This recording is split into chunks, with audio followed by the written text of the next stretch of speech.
Hello everyone, my name is Trent Smith, and in this video I'm going to show you a little bit about my plywood cutting table. This thing has really made my life easier when it comes to ripping my plywood down.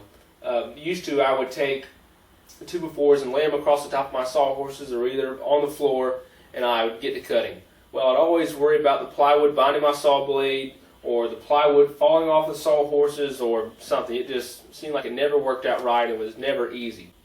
This one is made to sit on my folding sawhorses, which you can find in another one of my videos, but it can also be adapted to fit on almost any set of sawhorses that you have. It's also great as another work table.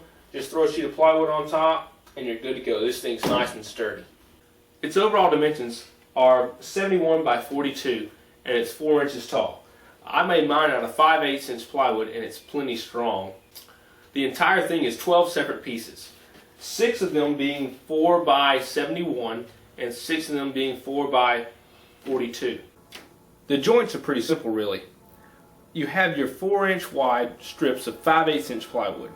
What you're going to do is you're going to cut a 5/8 inch wide by 2 inches deep notch at each intersection.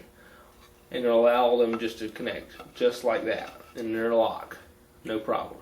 Alright, when figuring out your grid pattern, if you're doing it just like I am, your grid is going to be 3 by 5. So what you're going to want to do is take your overall dimension here, mine was 42, and divide that by 3, which gives you 14. So that's going to give you your center spacing here. These are 14 inches on center. You're going to use the same concept down the long side, but it's going to be by 5. So you're going to divide your long dimension by 5, and that number is going to be your centers on each of your runners, and you're going to mark those marks on every single piece because that's going to let you know where to make your notches. I believe mine ended up being about 14 inches by 14 1/8 or 14 1/4. Doesn't have to be exact. Now you might think the ends might be a little different, but really my end pieces are cut exactly the same as every one of my inside pieces. I simply still did my notch on both pieces and just let it sit in there just nicely. Now my sawhorses are sitting about 37 inches apart from each other, and how I designed my sawhorses, the 2x4 sticks up about 1.5 inches from out of this little cradle here. So that let me know that I need to make my notches for my 2x4 1.5 inches by 1.5 inches on every piece on both sides. Actually, you might want to go ahead and make it about 1 9/16 by 1 9/16 to give you a little play room so it'll be easier to set it down on top of the sawhorses.